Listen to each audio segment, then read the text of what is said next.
Hi, everybody. Welcome to another episode of the Soul Goals. My name is Dawn, and today I have a remarkable guest that has agreed to come on and tell her story.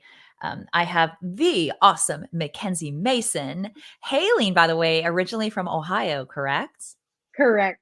Hey, I didn't tell you this before we started recording. I'm from Ohio originally as well. Really? What part? I'm from Northwest Ohio, like the Okay. Toledo area, and you Okay. are the other side I'm of the from state. I'm from like Columbus area, a little south of Columbus. The Ohio State University Yes. area. Yes, I'm sure you've never heard that. Never. Well, Mackenzie is no longer living in Ohio. She actually is in West Virginia, and she is a phenom on the basketball floor. This is her senior year playing collegiate basketball for Bethany College in Bethany, West Virginia. And as we're speaking right now, she's in playoff time. Like this is kind of a hot and heavy time right now. So I am so thankful that you were able to carve out some time to talk today. I know that's hard, and I know we were talking also before we recorded how it gets so much more physical. It's the end of your season. There's a lot going Yeah. on. Yes. Are you excited or are you apprehensive or how are you feeling about the end of your season? A little excited, a little nervous. More excited because this is what everyone plays for. Tournament time to chase a ring, Yeah. uh, throw in any scenario there, like bring home a trophy. You Yeah. know, they all have big meanings to them, right? Yes. But also this is end of my career. I've been not hoping for it, but eventually like it does come, and I'm excited to see what the next step off the basketball court is as well.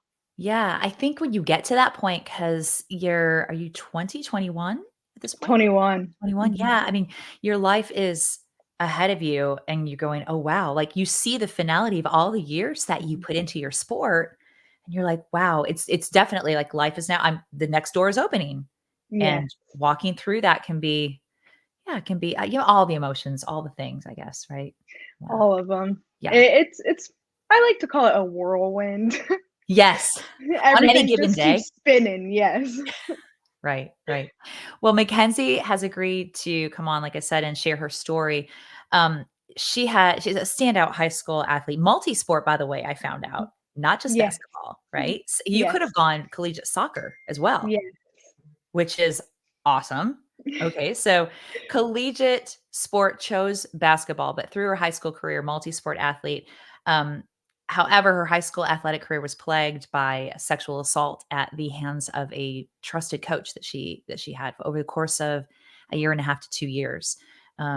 So, as all of that information came out, as Mackenzie was dealing with it, her abuser is now behind bars, and you did take the steps to actively make that happen. And I want to say the strength that it took had to have taken as a teenage girl to bring that forward and have that conversation and let that stuff open up for others to know is extremely admirable. And here you are 4 or 5 years later advocating for other people and telling your story. And I'm so, so thankful for that because it is something I know you talked about it online before. It's something that it happens a lot and it's so unfortunate. And a lot of people's stories don't get told and they don't, or they just don't let it out.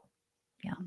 Yeah. So without further ado, my dear, dear, dear, dear basketball phenom, Mackenzie Mason, thank you for being here. Yes, thank you so much for having me. Absolutely, absolutely. So we said you're a current senior on the Bethany College basketball team. Let's start back when you first picked up a basketball. Were you like little, or were you? Do you remember that? Yeah, I actually picked up a soccer ball first. Oh, okay, okay. Yes, my first ball was a soccer ball. There's pictures of me running around in a diaper and a t-shirt with a soccer ball in my hand. Oh, Um, my both my older siblings were soccer players, so I followed in their first footsteps first. yeah. Um, and then around middle school, 5th, 6th grade, I started playing on a, little kiddie travel basketball team.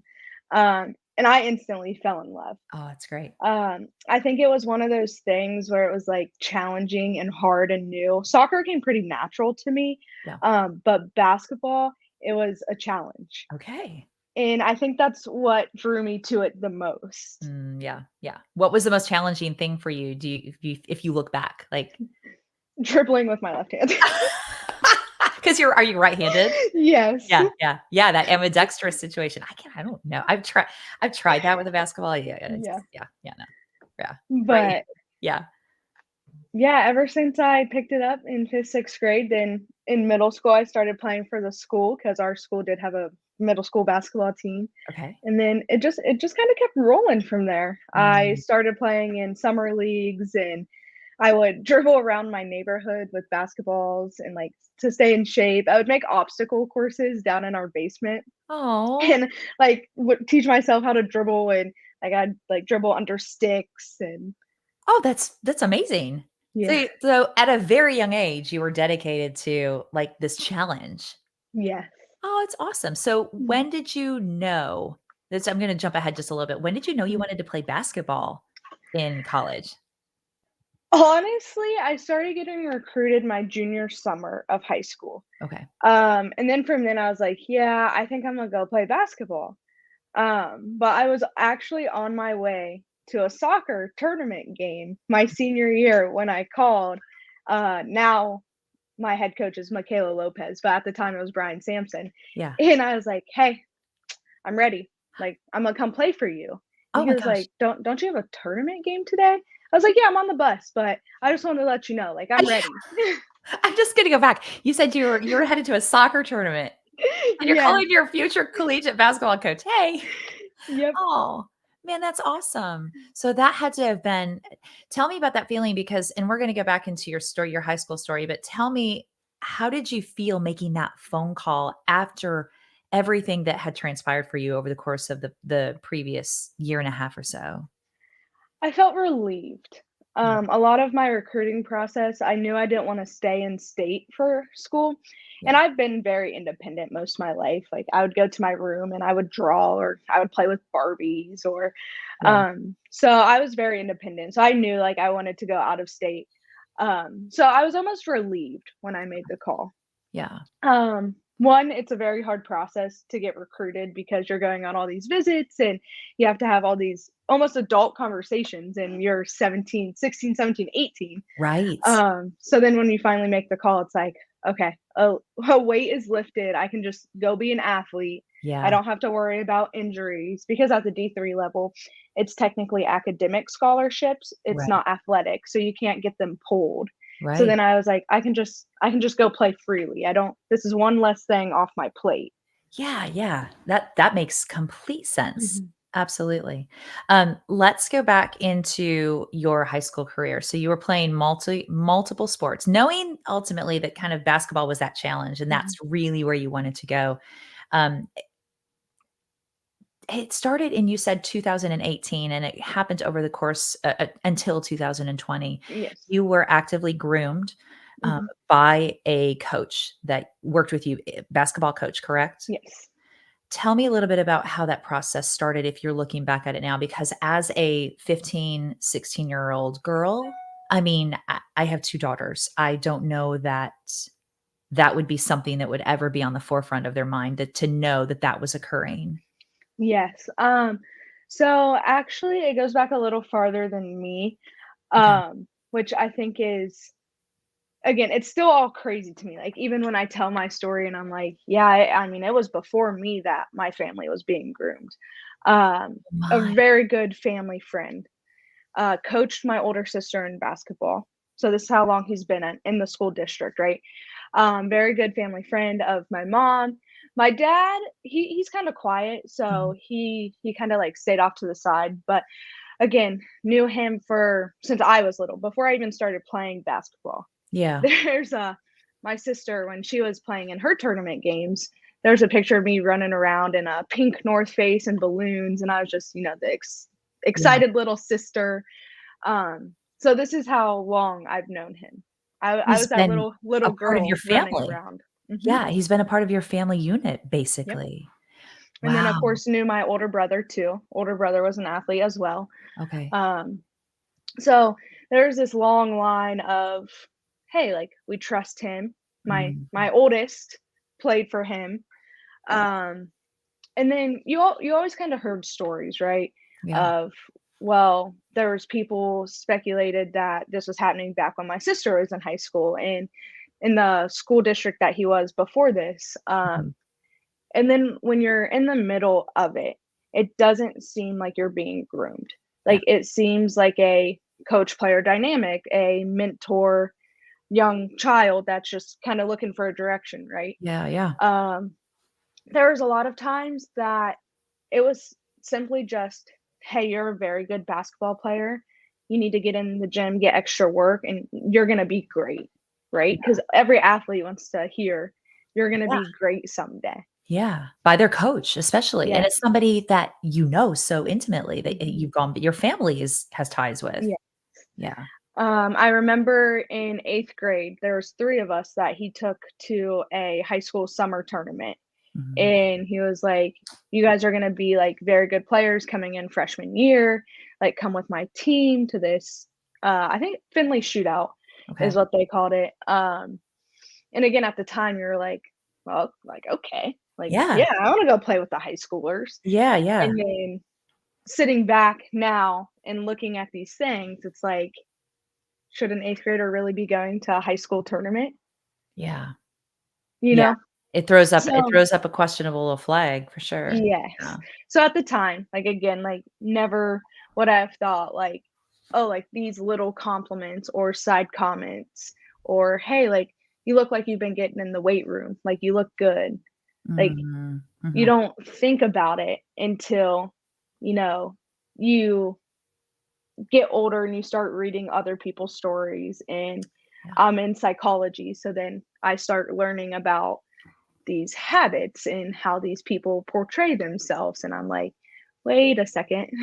Yeah. Yeah. Like, I always knew it was wrong, and then I was like, "Oh, this is why I'm acting the way I'm acting," Okay. into a little bit of my bad habits that I picked up. Sure, sure. And this stuff was happening while you were playing the sport as well? Mhm. Yes, he was my coach, but he was also the athletic director too. Oh So, gosh. So there was no one to really go to at that point?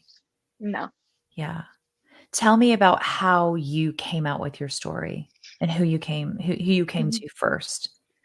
So I actually was in college. It was a very weird day on campus, if I Mhm. do say, when they first came and interviewed me. So a few months before that, I had emailed Ohio Department of Education back because they originally did a interview in 2020. Uh-huh. And of course, like I sat there and was like, I'm not sure what you guys are talking about. Like, I didn't want to be in trouble. It was my senior year. So Like they were interviewing you during your yes, senior year of high school regarding your coach? yes.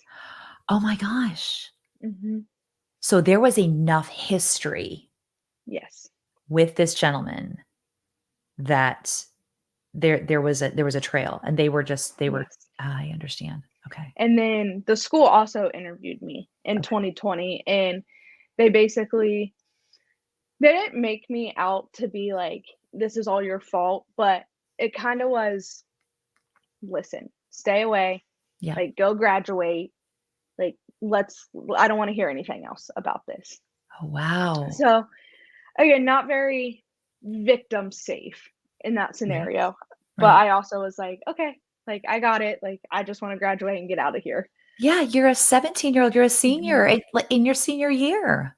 Yes. Yeah. Yeah. So then I come to college, fast forward 2 years, and I am like, "Okay, I'm ready." Like, I'm gonna email the lady from ODE and Mhm. just be like, "I have some information that you guys might need for a previous investigation that happened in 2020." Right. Um, and then the very next day after that email, the Lancaster Police Department was calling me, and they're like, "We need to interview you." Oh gosh. And I was like, "Okay, well, that came fast." Like, That's the I next was like, day. Yeah, "Yeah, so this is not a joke. There yeah, is nothing they're not messing around. right." Yeah. And again, like, I was thankful for it because even at the time I sent the email, like, I still had mixed feelings about Right. it. I was like, "Okay, like, I'm ready, but I know, like, all I don't say backlash I'm gonna get, but I know all the publicity that it's gonna get. So then I was like, okay, like this is real. Yeah, yeah. Um, so then Lancaster Police Department, the detectives were like, we need to get down to interview you. And I said, okay. They're like, is there a police department close? And I was like, well, I don't Like, I know. know. I don't know. I don't know. Like, Yeah, I'm just a college student, like, right. going on about my business, and they're like, "Okay, well, we'll come to campus." Mhm. And I was very appreciative of that Sure, because, sure. again, there's a lot of times that through the process, like, I did have to drive all the way back to the Columbus area, Mhm. and again, like, it uprooted my life. Like, Yeah. I was a basketball player, I'm a full-time college student, I work on campus. So then now throwing in this investigation, I was back and forth 2.5 hours. There were some mornings I'd get up at 6 a.m. to go to a prosecutor meeting and then drive back after that to get back on campus for practice. Oh my god, Mackenzie. Yeah, And you're how so old? 19 years old? 18, 19 nine years old? nine mhm, 19. So, I think it's interesting to me that it took so long for you to feel safe. Mhm, And I shouldn't say interesting, it makes me sad to think about that because it's not something that is people will talk about. Yeah, yeah, that was a big part of why I did it. yeah. Um, because again, like I'm currently doing my senior project on trauma and athletics, Mhm. and so I'm looking at a lot of research from other people, and it's amazing to me what social capital in a community can do. Oh, right. Um, and I never really realized it, but Mhm, you have this man that is a winning coach. He's an mhm, athletic director. mhm, He's very familiar in the community, his kids are in the community, his mhm. family's in the community. At what point do you or did people expect me to stop it at 15, 16, 17 years old? Right. And I think that Because was what I heard a lot of, "Well, it's ah, been years." but it's not about not a about the story as much as it's about feeling safe to let Mhm, that out. I think that's the biggest takeaway right here. It's just I if you would have felt more compelled that there was that net, that support, and it mhm, wasn't gonna be a potential backlash for you as a 15, 16, 17-year-old high school student with this person in the role that he was in. right. Yeah, yeah. And even then, like, you hear all the time, like, about stories that people do come forward and they have to switch school districts. They have to uproot their lives that they've known for 15, 16 years. Yeah, It's very hard, and it's very hard on communities, and I know that, right. but we do not support victims very well. Yeah, I was just gonna say, it's the mentality, I think there absolutely has to be 2 sides to be looked at here. You know, it can't be lopsided in that capacity at all because then the support for people being able to say, "This is this is what's happening," and being comfortable in being able to say that, you know? Right. And meanwhile, if we go back into that high school timeframe, you said you had developed some bad habits. You were Mhm, developing coping skills and coping mechanisms to mhm. deal with something that you did not feel you could speak out about. Tell me about your you weren't even able to talk to your parents about it. Mm-mm. Yeah. Oh, that breaks my heart because Yeah. I've and it wasn't because of your parents being your parents, it's just the situation as a whole, and as a teenage girl, I mean, I can believe that with the proper grooming and what this gentleman was doing and the connection to your family, that there was probably a lot of things said about, you know, "Hey, it's all good, don't worry Yeah. about it, this is between you and I." Yep, a lot. Yeah, yeah. Even when the my senior year when the investigations happened, he still had enough access to me in the school system when the investigation started that he met me outside and said, listen, like, there's an investigation going on. Like, I'm not saying you need to lie for me, but I have a family and like I can't go to jail. Like, I'm going to kill myself if that comes down to it. Like, that's how Whoa, much access he had to me, that he was telling me that the investigation was happening. wait, this is your abuser, Mhm. and you're a 18-year-old high school senior. Oh, I'm so sorry. Mhm. Man, I am so sorry. What were what were some of the ways that you got through that time as a senior? Um, well, COVID also hit. Yeah, So, right. yes. Oh, So, I worked out a lot and probably to the point it was harmful for me. okay. But I was working out in the morning, at night, getting outside, Yeah, um, which in hindsight was probably one of the better coping mechanisms I picked up. But sure. I also picked up a really bad drinking habit. Okay. COVID did not help. Mhm. Because again, they didn't really know what to do. And again, it's no fault, like, no one really saw it coming. Yeah, yeah. But we didn't really have assignments. We had, like, a, "Here, check in," like, "You're graduating." It was about it. Yeah, because Um that was when they shut your school district down, didn't they? Yep. Yeah, so you didn't Mhm. really get you didn't get your full senior year in Yeah, that traditional way. yeah. Yeah, yeah. So So I would drink all night, and then I would wake up whenever and work out, and then I'd work out before, and then I'd just go right back to drinking. And I think that coping mechanism is one to get drawn into very easily yeah, because it numbs everything that's going on. right. Um, and then for a while there's no noise, right? Like, you don't have voices in your head, like, all these mistakes that have been happening, no one's been protecting you. Um, Mhm. but COVID for me really, like, it was a blessing in disguise. Like, it Okay. got me out of the school system. Yeah. Even though, like, technology, like, he still had access to me via, well, he had made a fake Snapchat account. Oh, Yes. okay. So he still had access, but again, he was still living with his now ex-wife. Yeah, Um, so it was like very touch and go. Like, he didn't have that every day of, oh, I'll see her walking the hallway and like right. be able to say something to her. So that yeah, like you said, that was a blessing in disguise for Yeah. you in that circumstance. Yeah. Hmm. But then if you couple all of that that you had been holding inside for the last year, year and a half, 2 years, however your Hmm. timeline, and then you put COVID on top and you're taken partway through your school year, you're taken out, Hmm. and yeah, Yeah. My freshman college year was, it was rough. yeah. Were you still in habits that you had to work through the coping Yeah. Um, mechanisms then? It kinda just rolled into my freshman year because again, like, we had some in-person classes, but some Yeah, of them, like, were you just go on Mondays, and then the rest of the days you're in your room.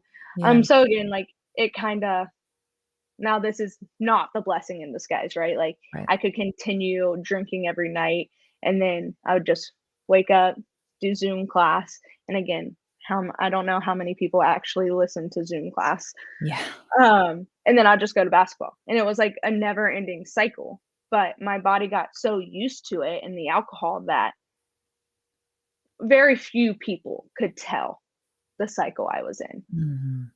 I think because that's it was just interesting. normal. Right, it was your normal. Yeah. And I think that's really interesting because when I speak to victims of, different scenarios like this, I it's that high functioning Mhm, place that they have to go to just to survive, mhm. just to survive. What do you feel where rather was your lowest point for you during all of this? Yeah, so I was a very, like, Imma go walk when I drink, Mhm. which was probably not smart, and again, like, I'm a freshman, so I know the area, but probably not as good as I should. Right. Um, but my athletic trainer actually found me in the woods, passed out. because we have trails here, and not just like right inside the trail. Like I was in the trails, and that was like kind of my wake up call. I got into Mhm. counseling shortly after that.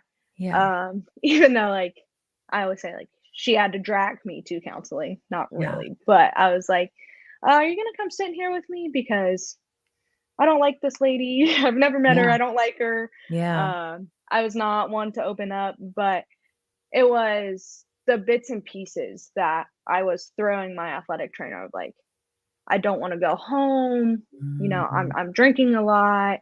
Yeah. Uh, I lost about 20 pounds my freshman year. Which that's a big deal as an athlete. Yeah, Yeah. yeah. And I was only probably 135, 140 anyway. Oh, wow. So I was down to like 115, 120. Ugh. So they saw the signs, and Right. I'll forever be grateful that I chose Bethany because again, like my support system that I found here has been incredible. Yeah. But yeah, she actually found me in the woods, Yeah. and I don't ask much about that day, Mhm. um, but I would assume I was in very bad shape.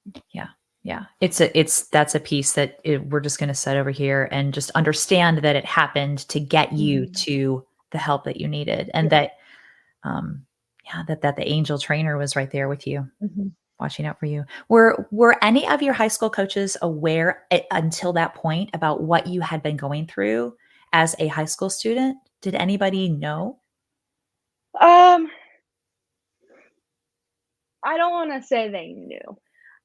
There was Maybe they always suspected. yes, there was always suspicions, and, there was always the rumor mill, and I I know some people had their speculations. Okay. Yeah. But there was enough foresight on their part to be able to step in and say, "Hey, we know something else is happening." Yeah. Yeah. So they got you into counseling. You're a Mhm. freshman. Tell me, and you said kicking and screaming. I Yeah. understand. Yeah. Been there, done that. Yeah. Yeah. Yeah. When did you finally get to a point where you feel like you could trust and feel like this is I'm able to open up about what's going on? Because this was all before you were contacted and that Mhm. you actually let your story out. You were still holding it, Mhm. all the pieces.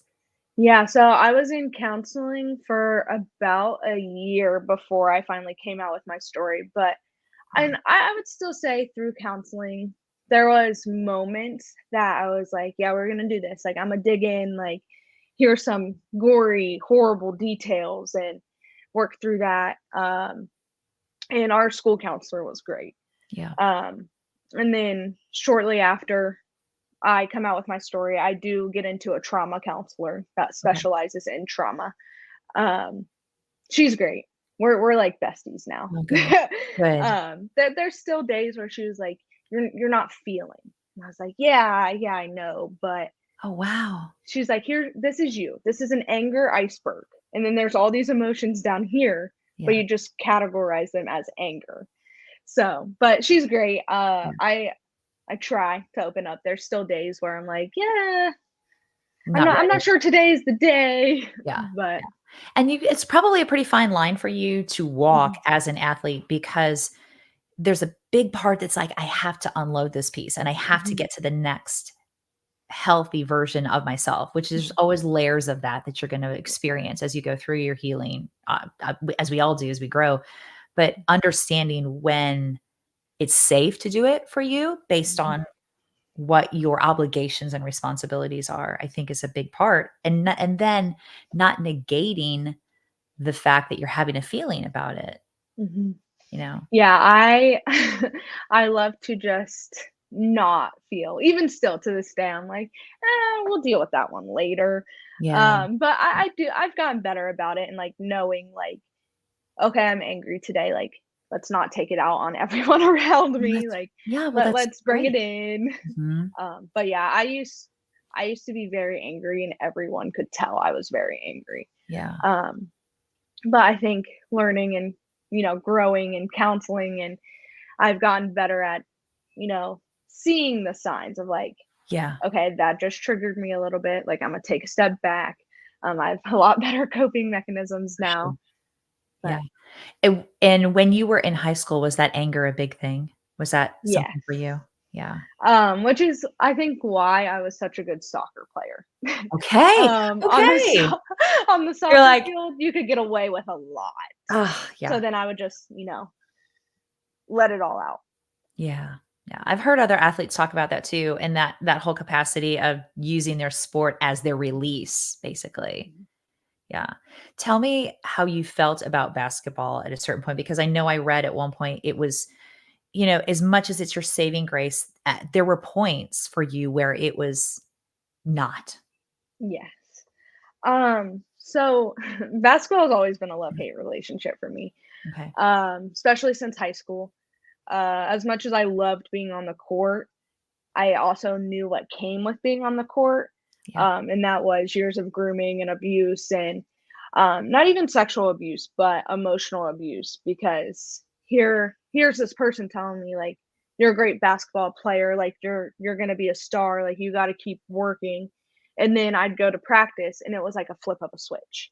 It Oh, was like I could never do anything right, like, I can't dribble, I can't shoot, like, yeah. I was always the one getting yelled at, um, so it was very much emotional abuse too, Right. and then that leading to college, it was almost like I was trying to be perfect, and Mm, if I wasn't perfect, then, like, my whole day was shot, yeah. like, nothing would matter at that point, and again, like, any basketball coach, basketball is a game of mistakes, Right. so trying to be perfect, but also understanding that basketball is a game of mistakes, I was in this cycle of I'm gonna go to practice and I'm gonna be mad, and then I'm gonna go to next practice mad, and then I'm not Mm, gonna have a good practice. mhm. Um, and then as much as I love being in the gym with my team, I would go in, at night or to get shots up on my own because then it was quiet, Okay. right? Then it could just be me and basketball. It Okay. was not about, a coach or a team or making a shot. Like it was just a quiet gym. Yeah. Um, so I did have moments where it was a place for me to cope and to be who I was. And then I also have, and still to this day, I said have moments where I'm like, why did I ever do this to myself? Like, why did Yeah. I play college basketball for 4 years? Yeah. Because there's been days where it's just, again, like you go practice and I'm just mad at everything. I'm mad at the basketball. I'm mad at the court. Like I'm mad at the hoops, and nothing can go right. Right. Um, so I think this year finding that balance of I know there's going to be days where I'm mad, but Yeah. still enjoying the moments that I get. Yeah. And I love the expression that you said about I think it's really interesting because it's 2 sides. It's that Mhm, anger, it's that mhm, brr when you're in that mhm, practice, angry at the ball, angry at the court, angry at the mhm. shot, angry at what's happening around you, but then Right. when you can go quiet and be one-on-one by yourself, it's almost like it brings you back to a baseline. Mhm, Yeah. That's interesting too. I think that, because and I know I also read you talk about, and this is such a big thing, and any trauma survivor will be able to attest mhm. to it, that the busier you stay, the less you have to it Yes. and address it, and that in itself is a coping mechanism for a lot of us, right? Yes. So, I mean, I feel like if I look at, like, a snapshot in my head about you in the gym by yourself shooting Mhm, baskets, I mean, that's just you mhm, moving, but doing a mindful kind of movement through your mhm, stuff, and I think that, man, that's a gift because you were able to, and maybe it's a super blessing that was able to kind of pull you out of that trauma for a little mhm, bit to be able to see what your sport is really all about, and thank you mhm, for being so transparent about your feelings about, did I do the right thing playing basketball for 4 years? Because mhm. it's hard. Yeah. Yeah. Um, let's go back to when you were addressed by the prosecutor and you were giving statements. Mhm. What was the time period before your abuser was prosecuted and sent to jail? Yeah, so this one brings up a lot of emotions because I was interviewed on a Tuesday. Okay. And it was not until the following Tuesday that he was arrested. Oh. So he was still allowed to be around children for a week when these were the, again, at the point, allegations that they were investigating. Yeah. Yeah. So that was hard. Right. Um, again, I it's not that he stole stuff. It the They were investigating a statement from a child from your school district that said, "I've been being abused," Mhm. and then you let him stay in the school district for a week. Yeah. A week is a very long time. Yes. Yeah. And work a football game Friday night. Oh. Yeah. Like, his life didn't change. No. So that was the most frustrating part, I think, Right. of the beginning. Right. Um, I was very pale when they interviewed me. They were like, "If you ever need a break, just let me know." And I was like, "I might pass out." Um, Oh. but I think it was very freeing from the first interview. Mhm. It was like I have all these stories and all these nights that I could never tell anyone about. Yeah. And then it was about 2.5 hours, and, like, I gave them everything I could remember. Yeah. And I think that was a big part in the investigation too of, like, I knew specific dates, and, like, Yeah. I knew specifically where his house was, because I think a lot of cases, they come down to he said, she said, and there's a lack of evidence, and a lot of Yes. people get off Yeah. on this lack of evidence. Mhm. So I knew how important it was to be as accurate and, like, give as many dates as I could Right. and give as many locations as I could. Um, and I had been journaling Okay. for my counselor, Yeah. so I had to give all my journals to them too, which were also dated. Yeah. Um, so I think that helped as well. But yeah, I love telling people that when I was going through the interview process, I was about to pass out. I was about to throw up, like, I was Yeah. pale. Because again, like, it's not easy, and I never want to portray it as if someone should jump into it if they're not Mhm. ready, Yeah. right? Um, and, like, I've heard a lot of people's stories when mine came out of people just DMing me on Instagram or messaging me on Facebook, like, I have a similar story, and I'm like, "If you feel comfortable, Yeah. you can talk to me, like, I'm here, but Right. I don't want you to see my strength as in you also have to be strong. I'm being strong for both of us." Yeah. Um, so I try to reiterate that as much as possible, like, if you are not ready, don't feel like you have to come out with your story. Right. Like, if you need to tell me, I'm here, like, I will listen, but, that's very important that I tell people that I'm like, it is hard. Like, I was pale, I was sick, I was eating mints left and right, just trying to, like, Keep your keep stomach myself warm. calm. Yeah. Um, I went through probably a box of tissues. Yeah. It was Well, I was shaking, I'm sure my heart rate was elevated. yeah. Well, you had to give so many specifics. Mhm. And I know that opening up that box had to have been very, very challenging, specifically because you had been holding on to it for so terribly long. And Yeah. I think that I don't know how I held on to it for so long because, again, like, your family, like, you don't want your family to know these gory details, and, like, ultimately, that's what opening the box was. Exposing your family. Mhm. Family, I say. Yeah. Yeah. Were there other people that had come forward prior to you regarding him? Um, there were some people that had messaged me on Instagram and said that they had tried to make reports or they tried Mm. to tell people and they basically were shut down. So Oh, kinda like I was in a sense of, "Hey, you're graduating in a few months. let's It's just let's like, just get to graduation.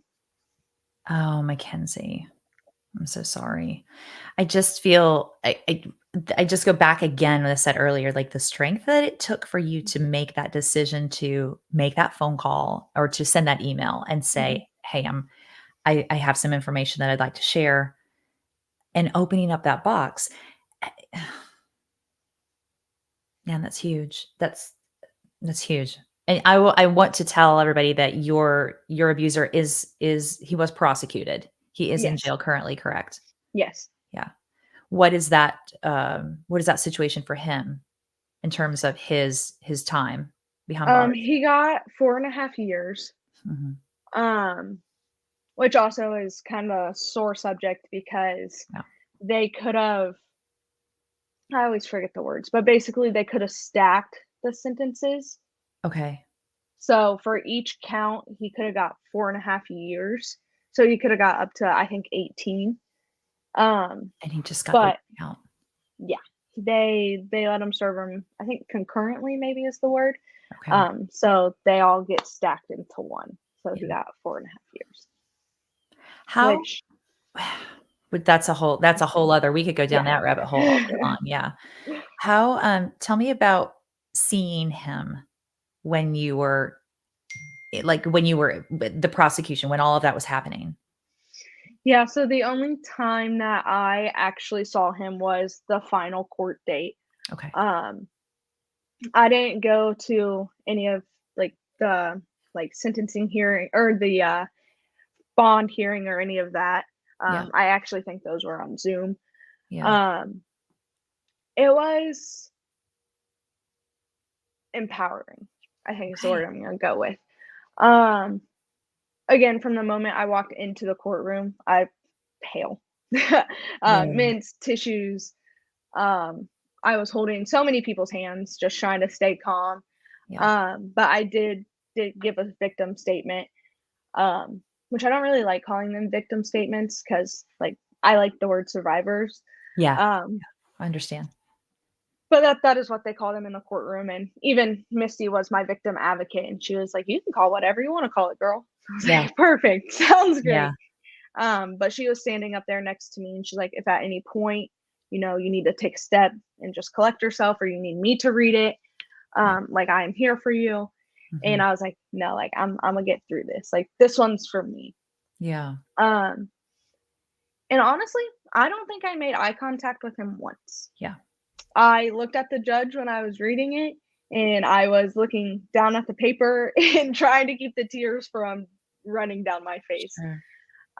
But yeah, in the courtroom, I looked at my people mostly. Yeah. Um, the detectives that worked my case, some of them were in the room. Clearly, the prosecutors were in the room, Yeah. and they all did great work.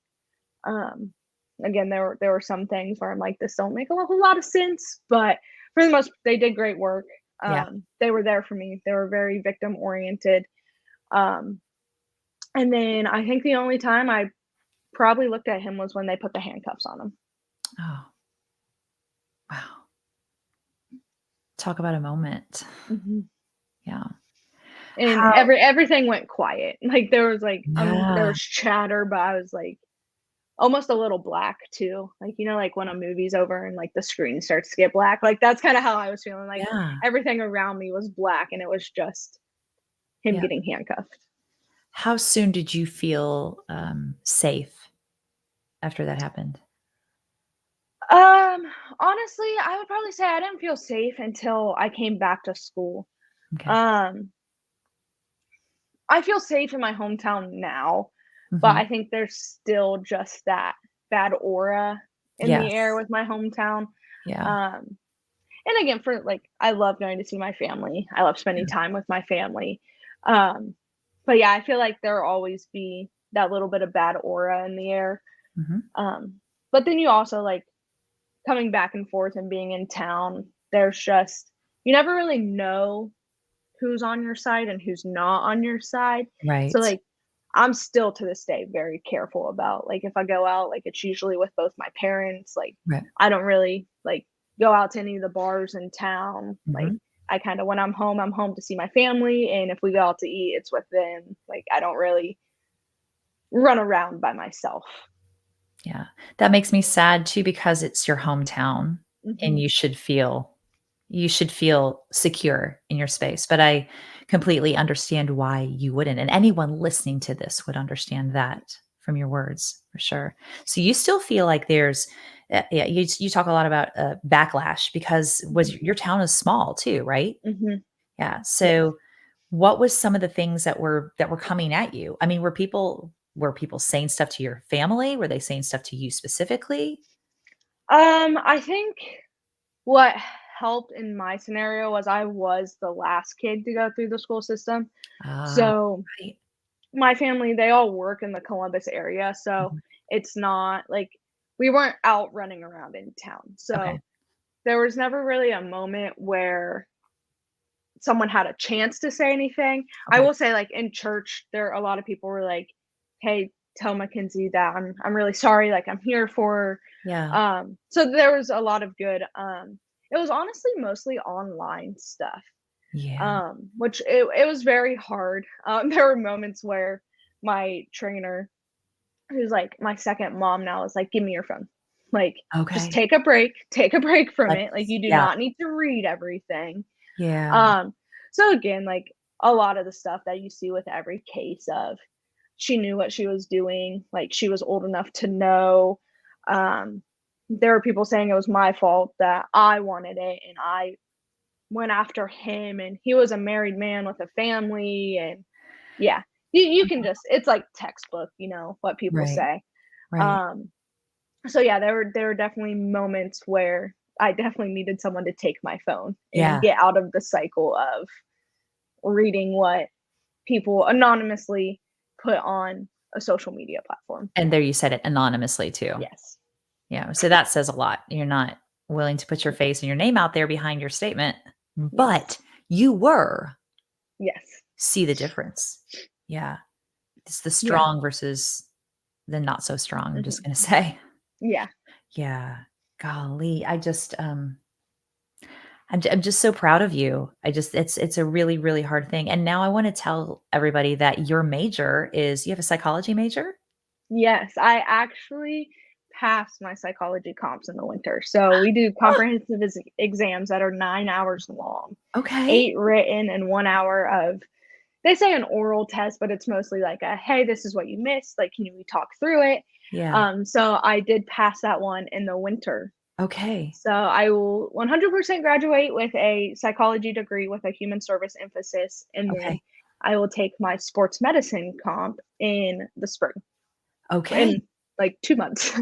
That's yeah, like, that's Yeah, happening. Basically, yeah. yeah. What is your okay? Because I think it's too interesting that you were, like, kicking and screaming to the Mhm. counselor initially, and you're like, I don't open up, I don't share that Yeah. stuff," and this is something that you're probably gonna end up doing to help other people, right? Yes, I am looking at a few master's programs in clinical mental health counseling That's to great. further my education. Where do you, like, wanna be in 5, 10 years? Like, what's your ultimate picture of yourself in that position? Yeah, I kinda go back and forth. Dog mom is really up there on the list, don't get me wrong. You just got a dog, did you? Did I see that? I did, A a puppy? puppy. Mhm. Oh, She's 2 months old and, she's coming into her personality. love it. Um, I go back and forth. I'd really love to be, like, a travel speaker, Mhm. and just advocate for people. Yeah. But again, like, I also know, like, you gotta make money to survive and, like, Yeah. have a house and have a car. Right? So I also could see me being in the private counseling field. Right. Um, I kinda go back and forth, it's kinda gonna depend on where my education takes me and, you Yeah. know, the economy and all that fun stuff, Right. and Lots of other yes. things. Do you wanna stay in the West Virginia area where you're at now, or are you open to going wherever? I'm kinda open to going wherever. I'm looking at a grad school in North Carolina and Yeah. then Montana. Oh my gosh. So, very opposites. Right? Yes. Yeah. Well, either of them is such an interesting departure from Mhm. Ohio. Yeah. Yes. Yeah. I'm in the Nashville area, and when I left Ohio, I was, like, 19 when I left Ohio as well. Boy, like, it's way different. Yes. Way different. I've Um, always been told, like, get out and travel, see the world. Like there's just so many opportunities. And I think coming to college out of state also helped me realize that. I was like, wow, like this is new. And then being here for 4 years, I'm like, okay, like what else is out there? Right. Yes. Yeah. So, It expands your horizons and it mhm, shows you I think travel teaches you so much about life and about mhm, yourself in your life mhm, and all the things, yeah. I yeah. wanna go back to a quote that you said, and I'm gonna have to look down here to read it, so I'll make Mhm, sure I say it. You said this is a phrase that you have kind of clung to, mhm, a very important person in your life gave you this that it told you that you are the storm, and so I'm gonna mhm. read it because I think it's just so beneficial. "The devil whispered in my ear, 'You are not strong enough to withstand the storm.' I whispered in the devil's ear, 'I am the storm.'" Yeah. Yes. Tell me about that phrase and what that means for you. Yeah. So recently, I never really grew up in church, right? Mhm. Um, in the recent years, I've got baptized. I actually got my family to get back in church too. That's great. Um, and I think it's been very important to me that, you know, I find a higher power. And again, like I'm open, anyone, like whatever your higher power is, like I think it's just important to me to find a higher power that's grounding. Right. Um, so then I also got told this quote my freshman year in college, and I was like, "Yeah, yeah, this is great." Yeah. And I didn't really quite understand what it meant at first. Um, and then I kept getting told this quote, Mhm. and then the investigation started, and here this quote was So like, that was "I am." before like, Mhm. you were told this quote before the investigation. Yes, So no one really knew yeah, when oh, what yeah, a like, wow, what a mic drop yeah. moment right there. Um, Yeah. so then the investigation starts happening, and I'm like, "I am the storm, okay." Like, I'm starting to grasp what this is Yeah. meaning, right? Yeah. Um, so then for me, on the day of the investigation, campus was crazy. Like, we had someone die of a heart attack on campus. Our Oh. library caught on fire, Oh. and I was like, "Okay, here I am. I'm the storm. Like, I'm doing this investigation. Campus is crazy." I was Wow. like, this is the storm. Like, this is a sign. This is the storm. Like, this is what is happening right now. I'm causing this storm, right? Yeah. Um, so for me, clinging on to those 4 words, "I am the storm," has been so empowering and Yeah. so grounding, right? Um, and then throw in like I'm getting back in church, and I'm, trying to live right now, right? Um, And here I am, like, every time I see a rainbow or every time, like, I see clouds, and I'm just like, I'm in awe, and Yeah. I'm like, "This is life." Like, life is great, Right. and no matter what storm passes, the sun's always gonna come back out, the sky's always gonna clear, and there's gonna be another path, and there's gonna be another storm, and it's just life. Yeah. And it's learning how to manage that and move through Mhm, it. Wow. And your circumstances have been so so huge, so big mhm, for you to have to learn that at yeah, less than 21 years old. yes. Yeah, man. Mackenzie, you're delightful and you're Thank a you. survivor. You're not a victim. That's the Mm-mm. last thing I would call you. You're a survivor. And I am so like, it's gonna make me cry. I am so, so, so proud of you. And Thank I'm you. so thankful for you sharing your story because it's so empowering for people to hear what it is, vulnerably what you went through. And for you to share that so intimately and the details of what you had to get to and the maturity with which you're sharing it is a whole other that's a whole other sidebar. We could go down that rabbit hole too because it's beautiful. Yeah. Thank you. Yeah. I You're really appreciate that. yeah, absolutely. It's yeah, all honesty right there for sure. Yeah. Um, so now I'm gonna totally switch gears on you because you're getting ready. They're gonna wipe my tear. Getting ready for your playoffs And so when we air this, your playoffs will hopefully I'm gonna cross all the fingers, all the toes, all the arms, all the things that when we release this, I can post a picture of, you guys competing in the finals and it Mhm. like being a big deal and Yeah. getting your rings and your trophies and all the Yeah. things. So, and if not, you are the storm. Yes. Totally, totally. Um, I want to end with some rapid fire questions to kind of lighten the mood so people can see another Mhm. fun side of your personality. Are you good with that? I'm ready. Okay. All right. I got about 4 or 5 of them. We're just going to throw them out here. Okay. What is your favorite month and why? It's April, and because I was born in April. Oh my gosh, wait. When? April what? The 5th. Oh my god, I'm April 11th. Okay. One of my kids is April 3rd. Oh, that's crazy. Yes, so we are Aries. Let's Yes, go absolutely. I'm all the like the way. definition of an Yeah. Like, Aries. what is your strongest Aries trait, if you will? I'll tell you what mine is here. Probably the fiery attitude. Yeah. Yeah. I'm like, yeah. Yeah, fiery attitude and, have my family could attest to this, have a little bit of an impatient streak. So Oh, yeah, absolutely. Me too. oh, I love that. Okay, well, happy early April birthday. Yes, let's Thank go. All you. right. Question number 2. What is your hidden talent? I'm secretly very artistic. Oh, okay. Yeah. What do you like to do art-wise?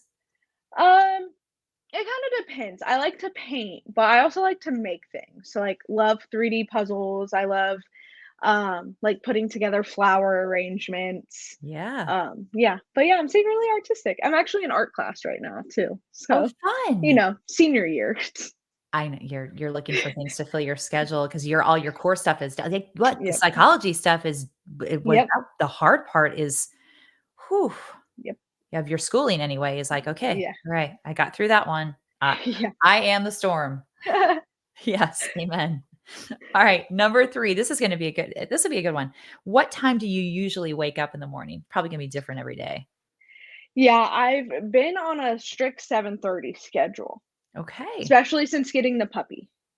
Oh, We is your feed dog we like, feed "I got to go we out?" yes, he or she gets out at 5:30 to go to the bathroom, like clockwork, and then we go back to bed for a little bit, and then we get up at 7:30 so I can feed her, and then I go get breakfast, and then I start my Gotcha. day. What's your schedule looking like right now, like, in your playoff time? And or maybe I should say just kind of in general, like, do you have conditioning? Do you have practice? What's your travel schedule? Yeah, so we actually played at home on Tuesday, Mhm. so we didn't really have to travel, but we had a walkthrough at 11 to 12, and then today we'll have a walkthrough 11 to 12, and then we leave around 3. Yeah, so this is a travel day for you. Yeah, That's a lot going on. into the city, Pittsburgh. Oh my gosh, Mhm. let's go. That's really great. I don't know that a lot of people understand unless you're in college athletics, like what that looks like. It's Yeah, so intriguing. My older daughter plays, my younger daughter's recruited to play. So it's always interesting to look at that dynamic and I like have no idea what she's doing from day to day yeah. and when I hear from her it's like, "Oh, I you were up at 6 a.m. doing Lyft?" Like I'm drinking my 3rd cup of coffee or just trying to It's barely funny, wake up. my parents are like that too, because we all have Apple Watches and the fitness is, like, all linked, Yeah. and they're like, "Well, Mackenzie's already done with 500 calories today." She must have had workouts this morning. That's funny. Oh, I love it. Oh, all right, question number 4. What is most likely to distract you when you're working, say, on a school project or homework of some sort? Imma say TikTok and conspiracy theories. Oh, okay, okay, elaborate on the I mean, I can understand TikTok, Yeah, like, let's just, like, pick up the phone and be like, yeah, I've gone down that one too. Yeah, yes. Conspiracy theories. I'm not, like, a huge conspiracy theorist. Like, I'm not like, "Oh, yeah, Imma post about, the moon, like, yeah, it's resting now supposedly." yeah, But yeah, I like to see some wild opinions about, like, anything, honestly, like Taylor Swift and Travis Kelce. That's been a huge yeah, talk recently, and I love to see people's stories about, "Oh, this is actually, like, a simulation, and they're not actually together," and yeah.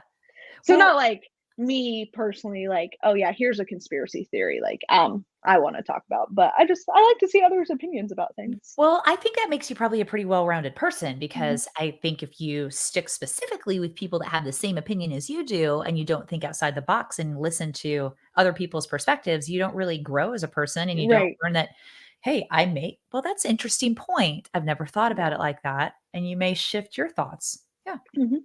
Yeah. Very, very open, well-rounded person. There you go. All right. Last question, and then I'll let you go to get ready to walk through and Yes. travel today. Yeah. What motivates you the most? My family, and I throw my friends into that category too, because I have a lot of friends here at Bethany that I've turned into family, but I think it's just the idea about, like, they gave up so much for me and, like, they gave up their time and their money that, like, I want to make them proud in return. Yeah. And they were with you through this whole Mhm. process. Yeah. Yeah.